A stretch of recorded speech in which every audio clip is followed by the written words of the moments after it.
여러분 혹시 몇 년 전에 큰 사랑을 받았던 디즈니와 픽사 애니메이션 인사이드 아웃이라는 그런 영화를 혹시 보셨습니까? 기억하십니까? 화면을 보시면 나오는데요.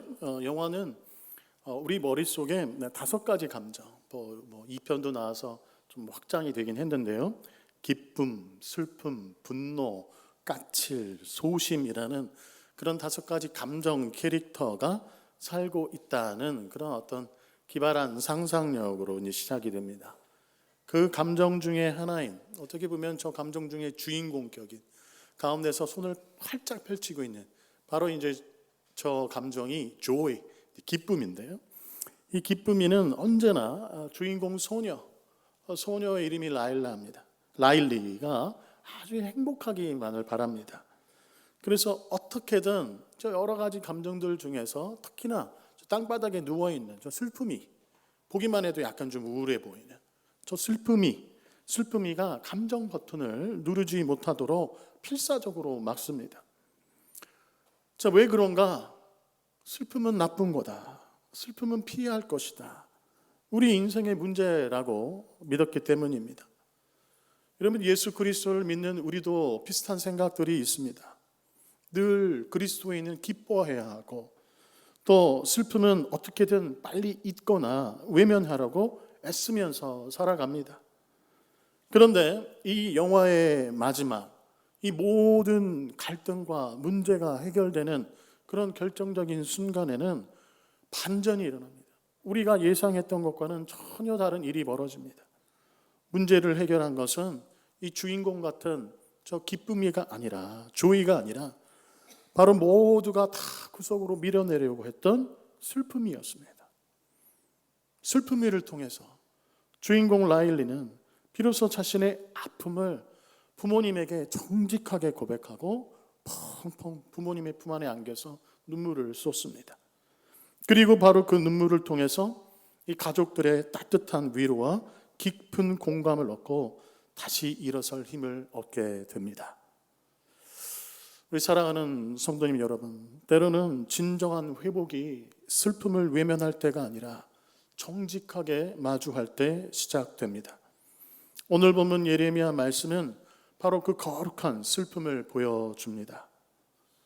오늘 본문이 사실은 조금 이해하기가 어렵기도 합니다. 요즘에 나온 새한글 번역이라는 그런 성경을 보게 되면 옆에 가로를 쳐놓고 예언자, 하나님, 백성 이렇게 표시를 해서 누가 무슨 얘기를 하는지 이렇게 구분이 되지만, 우리가 읽는 성경은 같은 구절 안에도 이 예언자가 얘기하는 게 있고 백성들이 얘기하는 게 있고 그렇습니다. 그래서 언뜻 보면 이게 구분하기가 좀 어려운데, 그런데 여러분 오늘 본문 전체를 관통하는 큰 주제는 바로 슬픔입니다. 슬픔. 여러분 예레미야 선지자의 별명은 아시죠? 여러분 예레미야 선지자의 별명이 뭡니까? 눈물의 선지자입니다. 눈물의 선지자. 그 눈물 속에는 여러분 백성을 향한, 이 하나님의 백성을 향한 그런 아픈 마음과 슬픔이 가득 담겨 있습니다. 그리고 오늘 말씀에는 3가지 울음소리가 들립니다. 첫 번째는 기회를 놓쳐버린 이스라엘 백성들의 그 후회 울음소리이고, 두 번째는 그들을 대신해서 오는 예레미야 선지자의 소리입니다. 그리고 마지막으로 3번째는 죄로 가득한 자신의 백성들을 여전히 사랑하시는 하나님의 울음소리입니다. 오늘 말씀을 통해서 하나님 앞에서 진실하게 슬퍼하며 또 울 줄 아는 은혜가 저와 우리 성도님들 가운데 있을 수 있기를 소망합니다. 왜냐하면 우리의 슬픔 속에서 하나님의 회복의 길을 여시는 그러한 은혜가 있기 때문입니다. 자, 먼저 들리는 울음소리는 유다 백성들의 것입니다. 그들은 후회의 슬픔 때문에 눈물을 흘렸습니다. 자, 우리 8장 19절 상반절에서 백성들이 이렇게 말합니다. 자, 한번 같이 읽어보겠습니다. 19절 말씀, 8장 19절 말씀 한번 읽어볼까요? 시작. 딸 내 백성의 심히 먼 땅에서 부르짖는 소리로다. 여호와께서 시온에 계시지 아니한가? 그의 왕이 그 가운데 계시지 아니한가? 네, 거기까지만 읽겠습니다. 여러분, 이스라엘 백성들이, 이 남유다의 백성들이 이런 얘기를 했다라는 겁니다. 여호와께서 시온에 계시지 아니한가? 그의 왕이 그 가운데 계시지 아니한가? 여러분, 이 말은 이런 겁니다. 아니, 하나님이 우리와 함께 계시지 않는가? 하나님이 우리와 함께 계시지. 예루살렘에 성전이 있잖아. 그런데 왜 우리의 삶 가운데 이런 고난이 일어나는가? 왜 나라가 망하게 되는가? 그러한 질문인 겁니다. 여러분, 하나님이 계시니까, 그리고 그분의 집이 시온, 즉 예루살렘에 있으니까 예루살렘에 있는 우리는 안전하다, 그렇게 생각했던 것입니다. 소위 말해서 이것을 시온 신학이라고 하는데요, 성전이 우리 가운데 있으니 하나님이 반드시 우리를 지키신다. 여러분, 그들은 그런 잘못된 신앙을 가지고 있었습니다. 그런데 여러분, 우리 하나님은 단순히 건물 안에 머무시는 분이 아니시죠. 우리 하나님은 마음으로 순종하고 진실하게 예배 드리는 그런 사람들 안에 거하시는 그런 하나님이십니다. 유다 백성들이 그걸 놓친 겁니다. 유다 백성들은 성전이라는 건물은 지켰지만 하나님과의 관계는 지키지 못했습니다.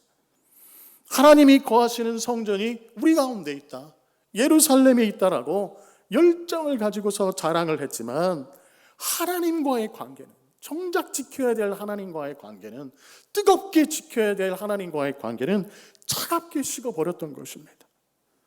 그래서 그들의 신앙은 껍데기만 남았습니다. 결국 그들은 뒤늦게 깨닫고 이렇게 탄식합니다.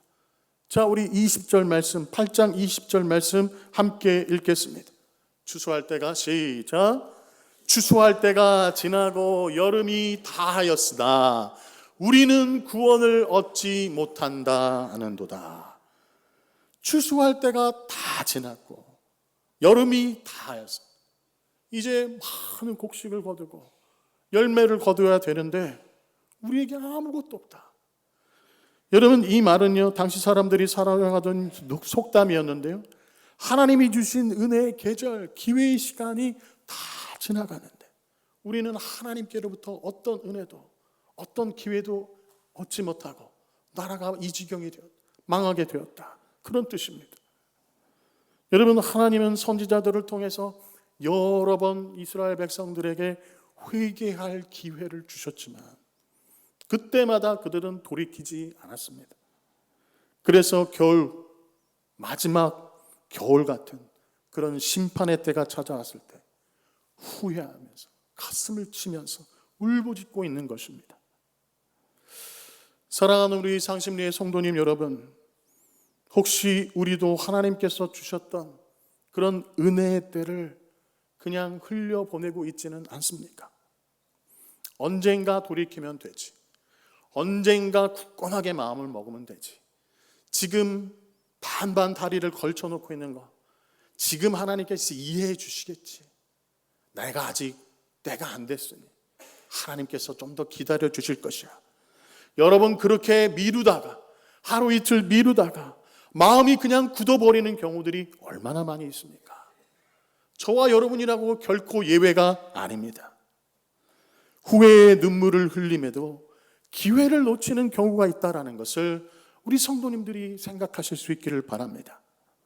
오늘 우리 하나님께서 여러분의 이름을 부르실 때, 오늘 우리 하나님께서 여러분에게 돌아오라고 말씀하실 때, 오늘 우리 하나님께서 여러분이 회개하라고 말씀하실 때, 그때가 바로 돌아설 때임을 기억할 수 있는 우리 믿음의 성도님들이 되시기를 예수 그리스도의 이름으로 축복합니다. 두 번째 들리는 울음소리는요, 예레미야 선지자의 것이었습니다. 그는 백성의 고통을 자신의 고통처럼 끌어안으며 슬피 울었습니다. 우리 21절 말씀 한번 같이 읽도록 하겠습니다. 21절 말씀 시작.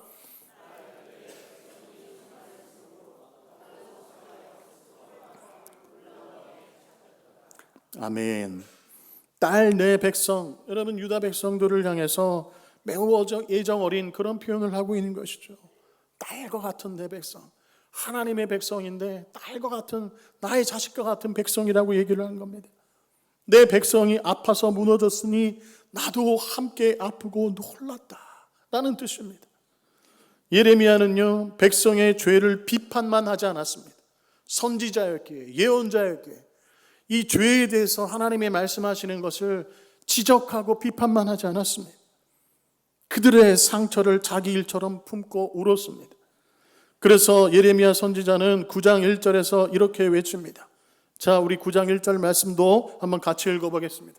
여러분 어떤 의미일지 한번 생각해 보시기를 바랍니다. 어찌하면 시작. 어찌하면 내 머리는 물이 되고 내 눈은 눈물 근원이 될고 죽임을 당한 딸 내 백성을 위하여 쥐하로 울리로다. 아멘. 여러분 무슨 말일까요?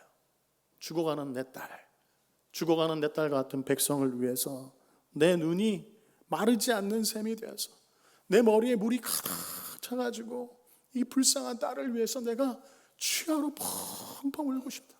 한없이 눈물을 쏟아내고 싶다. 여러분 그런 마음으로 지금 이런 얘기를 하는 겁니다. 하나님의 마음을 품은 그런 목자로서, 목회자로서 이런 안타까움을 토로하고 있는 것이죠. 자, 그리고 예레미야는 이렇게 말합니다. 22절입니다. 자, 22절 말씀도 한번 같이 읽어보겠습니다. 오늘의 또 중요한 말씀인데 22절 말씀 같이 한번 읽겠습니다. 시작. 길르앗에는 유향이 있지 아니한가? 그곳에는 의사가 있지 아니한가? 딸 내 백성이 치료를 받지 못하면 어찌 됨인가? 여러분 당시 길르앗은요, 저 유향으로 유명한 곳이었습니다. 유향은 어디에 쓰였냐면 이 상처를 치료하는 향기로운 약재였습니다. 여러분 그것이 많이 나는 그 길르앗 가운데서 사람들이 죽어가고 있는 겁니다. 치료할 약이 있는데, 상처를 고칠 수 있는 유향이 있는데 백성들이 죽어가고 있는 겁니다. 의사가 있는데도 백성들이 죽어가고 있는 것입니다. 여러분 이게 무슨 말입니까? 하나님께서 치유할 방법을 다 주셨는데 백성들이 거부하고 있었다는 겁니다. 약도 주셨고 의사도 주셨는데 백성들이 약도 거부하고 의사도 거부하고 있었다는 겁니다. 여러분은 이게 얼마나 안타까운 일입니까? 그래서 여러분 예레미야 선지자가 가슴을 치면서 얘기하는 겁니다. 약도 있고 의사도 있는데 왜 백성들이 죽어가고 있는가? 왜 그들은 거부하고 있는가? 사랑하는 우리 성도님 여러분, 안타깝게도 이 일은요 옛날 이야기가 아닙니다. 우리 안에서도 벌어지고 있는 이야기입니다. 우리에게는 모든 죄를 고칠 수 있는 예수 그리스도의 십자가라는 완전한 치료약이 있습니다. 그런데 여러분, 우리 성도님들마저도 그 약을 바르려고 하지를 않습니다. 이상한 마음들이 있습니다. 예수 그리스도라는 놀라운 치료자가 있으신데, 구원자가 있으신데 그 의사를 거부합니다. 우리 가운데 이상한 교만한 마음들이 있어서 우리가 병에 걸렸다라는, 우리가 뭔가 잘못됐다는 그 사실을 인정하지를 않는 겁니다. 지금 뭔가 내 안에서 크게 잘못이 되어서 뭔가 지금 내가 병으로 인해서 고통받고 있는데, 내 삶이 망가지고 있는데 그것을 인정하려 들지를 않는 것입니다. 받아들이지를 않습니다. 그래서 너무나 중요한 약이 있고 의사가 있는데 그것을 다 거부하고 있는 겁니다. 예배를 드려도, 나에게 찔림을 주시는 말씀을 들어도 우리의 마음 깊은 곳에서는 저건 나에게 주시는 말씀이 아니지, 저건 내 옆에 있는 사람에게 주시는 말씀이야, 저건 다른 성도들에게 하시는 말씀이지 내가 받을 말씀이 아니야, 나는 문제없어, 나는 괜찮다고. 그러면 우리는 그렇게 스스로를 속이고 있는 것입니다. 그러나 우리 성도님 여러분 기억하시기를 바랍니다. 우리 주님 앞에서 우리의 연약함을 솔직히 인정하고 무릎 꿇을 때 진정한 치유가 시작된다라는 것을 기억할 수 있기를 예수님의 이름으로 축복합니다. 세 번째 들리는 울음소리는요, 바로 우리 하나님의 것입니다. 하나님은 자신의 백성들에게 사랑의 매를 드시면서 심판을 행하시면서 슬피 우셨습니다. 여러분, 하나님은 백성들의 병의 근원을 이렇게 말씀하십니다. 우리 9장 3절 말씀 한번 같이 읽어보겠습니다. 여호와의 말씀이니라. 같이 읽어볼까요? 시작. 여호와의 말씀이니라. 그들이 활을 당김같이 그들의 혀를 올려 거짓을 말하며 그들이 이 땅에서 강성하나 진실하지 아니하고 악에서 악으로 진행하며 또 나를 알지 못하느니라. 아멘. 여러분, 유다 백성들의 입술은 거짓으로 가득했습니다. 형제가 형제를 속이고 친구가 친구를 비방하고 서슴없이 악한 일들을 행했습니다. 악에서 악으로 진행했습니다. 여러분, 이러한 모습은 오늘날 우리 가운데도 있죠. 여러분, 그런데 그 뿌리는 한 가지였습니다. 나를 알지 못합니다. 나를 알지 못했기 때문에, 하나님을 알지 못했기 때문이었습니다. 이 모든 문제의 시작이 그랬습니다. 우리 9장 6절 말씀도 한번 같이 읽어보겠습니다.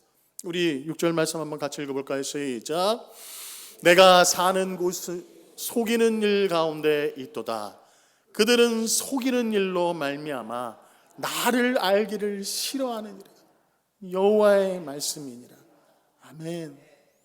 여러분, 저 말이 너무 우리 마음 가운데 걸리지 않습니까?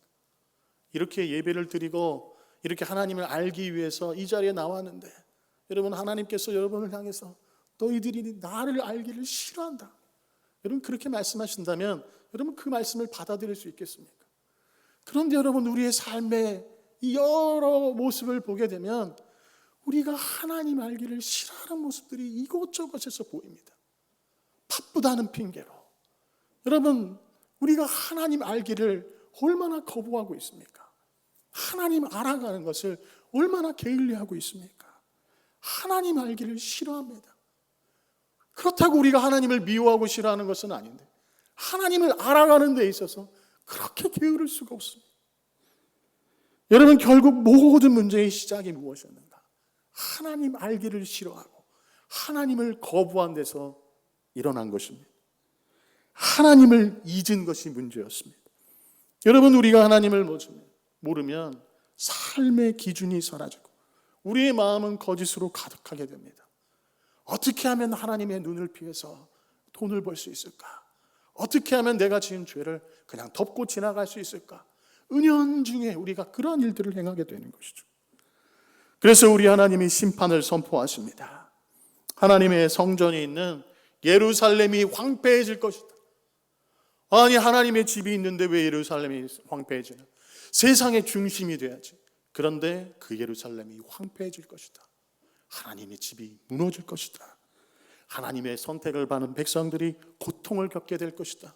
아니, 선민이, 하나님이 택하신 백성이 세상 중심의 백성이 되어야 될 텐데 그 백성들이 고통을 받게 될 것이다. 하나님 그런 선포를 하십니다. 이 뒤에 나오는 말씀들을 보게 되면 예루살렘을 승냥의 굴로 만드시고 시체를 뜯어먹는 승냥의 굴로 만드시고 쑥을 먹이며 쓴 독을 마시게 하는 극심한 고통이 예루살렘 가운데, 이스라엘 가운데, 이 남유다 가운데 일어날 것이다. 하나님 그런 말씀을 선포하십니다. 얼마나 안타까운 일입니까? 자신의 자녀를, 자신의 백성에게 매를 들고 심판을 행하신 하나님, 여러분 그것이 얼마나, 하나님의 마음은 얼마나 찢어지고 얼마나 이 또한 안타까운 일입니까? 이 무서운 심판의 선언 속에서 우리는 정말 하나님의 찢어지는 그 마음을 발견할 수 있어야 됩니다. 여러분, 하나님께서 행하시는 심판이 결코 좋아서 하는 것이 아니죠. 기쁨으로 하시는 것이 아닙니다. 분노 때문도 아닙니다. 사랑 때문에 그렇게 하시는 겁니다. 마치 자신의 자녀가 큰 병에, 심각한 병에 들렸는데 이제 의사 선생님과 상의를 하고 이 아이는 살을 찢고 그리고 이 상한 조직을 다 칼로 도려내서 드러내야만 치유가 될 수 있습니다. 어떻게 수술하시겠습니까? 그럴 때 그 수술 동의서에 그거를 동의하는 부모의 그런 안타까운 마음을 가지고서 하나님께서 심판을 행하시는 것입니다. 여러분, 하나님의 심판은 우리를 미워하는 미움이 아니라 회복을 위한 아픈 사랑이 있었습니다. 그리고 하나님은 심판을 통해서 심판이 목적이 아닌 회복을 준비하시면서 심판을 행하셨습니다. 어떤 회복이 준비되고 있었을까요? 길르앗의 참된 유향, 모든 인류의 상처를 고치실 예수 그리스도를 예비하고 계셨던 것입니다. 예수님이 이 땅 가운데 오셔서 십자가에서 완전히 피를 흘리심으로 모든 죄의 병을 깨끗하게 치유하실 것이다. 그 일을 준비하고 계셨습니다. 하나님이 우리를 사랑하시기 때문에, 하나님께서 우리를 너무나 사랑하셔서 죄 가운데 있는 우리를 바라보시면서 슬퍼하셨기 때문에, 그 슬픔이 가득했기 때문에 예수 그리스도라는 그러한 치료자를 준비하고 계셨던 것입니다. 여러분, 우리 하나님은 우리를 사랑하셔서 예수 그리스도의 십자가를 준비하셨지만 또한 하나님의 그 큰 슬픔 때문에 예수 그리스도의 십자가가 우리 품에 안길 수 있었다는 사실을 기억할 수 있기를 축복합니다. 사랑하는 우리 성도님 여러분, 오늘 우리는 세 가지 슬픔을 보았습니다. 기회를 놓친 이 유다 백성들의 후회의 슬픔, 그들과 함께 합한 이 예레미야 선지자의 슬픔, 그리고 여전히 그들을 사랑하신 우리 하나님 아버지의 슬픔이었습니다. 여러분, 예레미야가 탄식하면서 던졌던 그 질문을 우리가 기억할 수 있기를 바랍니다. 길르앗에는 유향이 없는가? 그곳에는 의사가 없는가? 여러분, 이 질문에 대한 대답은 너무나도 분명합니다. 길르앗의 참된 유향은 예수 그리스도의 십자가이고, 우리 영혼과 삶을 고치시는 의사는 바로 우리 주 예수 그리스도이십니다. 그런데 문제는 약이 없어서가 아니라 우리가 그 약을 바르려고 하지 않는다라는 것입니다. 여러분, 문제는 우리에게 의사가 없어서가 아니라 우리가 병에 걸렸다는 것을 인정하지 않기 때문에 예수 그리스도라는 놀라운 의사가 있음에도 불구하고 예수 그리스도를 우리도 모르게 거부하고 있다는 것입니다. 우리가 뭔가가 잘못됐다는 것을 결코 우리가 받아들이지 않기 때문에 약도 의사도 우리 앞에 놓여 있음에도 불구하고 그것을 취하지 않는 이상한 모습들이 우리 가운데 벌어지고 있다는 것입니다. 우리가 진정한 회복을 경험하려면 먼저 우리 안에 있는 죄들과 연약함을 바라보면서 슬퍼하고 탄식하고 통곡할 줄 알아야 합니다. 영화 속 이야기에서 여러분, 기쁨이가 아니라 슬픔이가 문제를 해결했듯이 우리의 영혼도 슬픔을 통한 탄식이 쏟아져 나올 때 비로소 새로워질 수 있습니다. 여러분, 슬픔을 피하면 위로도 없습니다. 하나님 앞에서 정직하게 슬퍼할 때 비로소 치유의 통로가 보일 것입니다. 주님, 제가 이렇게 멀쩡한 것 같지만 저는 사실 병들어 있습니다. 주님, 저를 고쳐 주시옵소서. 주님, 저를 좀 불쌍히 여겨 주시옵소서. 나아지고 싶은데 방법을 잘 모르겠습니다. 수십 년 교회를 다녔는데 내가 아직도 예수 그리스도를 잘 모르는 것 같습니다. 믿지 않는 것 같습니다. 그런데 여러분, 하나님 말도 못하겠습니다. 이상하게 말을 못하겠습니다. 아는 것이 없는데 드러내서 이야기도 못하겠습니다. 여러분, 이런 안타까운 마음을 가지고 이런 슬픔을 가지고서 하나님께 나아가야 하는 것입니다. 우리 사랑하는 성도님 여러분, 더 이상 괜찮은 척하지 마십시다. 괜찮지 않은 분들이 얼마나 많이 계십니까? 우리 안에 있는 죄들과 상처와 연약함과 하나님을 알지 못함, 그리고 우리도 모르게 하나님을 거부하고 있는 모습들, 그리고 은연중에 있는 여러 가지 두려움들, 죽음에 대한 두려움들, 삶에 대한 두려움들, 건강을 잃을까 하는 두려움들, 물질을 잃을까 하는 두려움들, 여러분 모두 정직하게 인정하고 위대한 의사이신 예수님께 나아가시기를 축복합니다.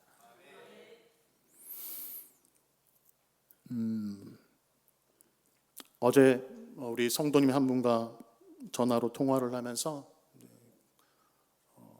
그런 느낌을 받았습니다. 사실은 우리 성도님 괜찮지 않으신데 어려운 일을 당하셨는데 처음에 통화할 때도 그런 얘기를 하시더라고요.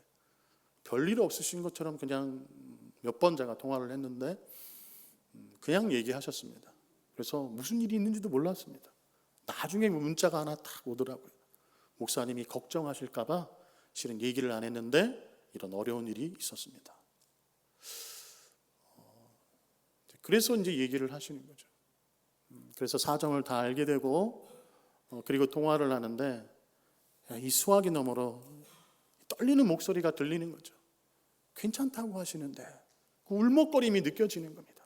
그걸 막 참고 있는 거죠. 그래도 감사한 것은 하면서 이런저런 감사한 이야기를 하십니다. 그런데 여러분 진짜 그분의 마음은 무엇이었을까?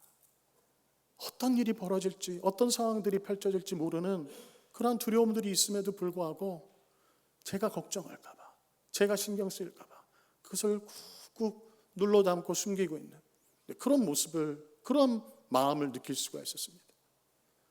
이건 사실은 너무나 감동적이죠. 저 한 사람, 목회자 한 사람, 걱정하지 말라고 힘든 상황 가운데 있는데 괜찮다고 말씀하시는 게 얼마나 감격적입니까? 믿음으로 이겨내고 감사할 수 없는 상황인데 감사의 거리를 막 찾아서 이렇게 말씀해 주시는 게 얼마나 귀합니까? 하지만 한편으로는 그런 생각이 들었습니다. 정말로 그분이 괜찮을지는 모르겠지만 한편으로는 저랑 수화기를 이제 통화를 끊고 나서는 하나님 앞에 나아가서 펑펑 좀 우셨으면 좋겠다. 그런 생각을 했습니다. 하나님, 힘듭니다. 지금 괜찮지 않습니다. 지금 좀 놀랐습니다. 어떻게 될지 모르겠습니다. 걱정이 됩니다.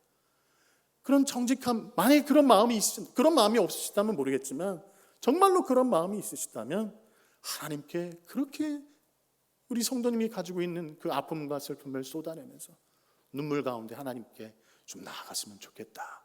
그런 생각을 하게 되었습니다.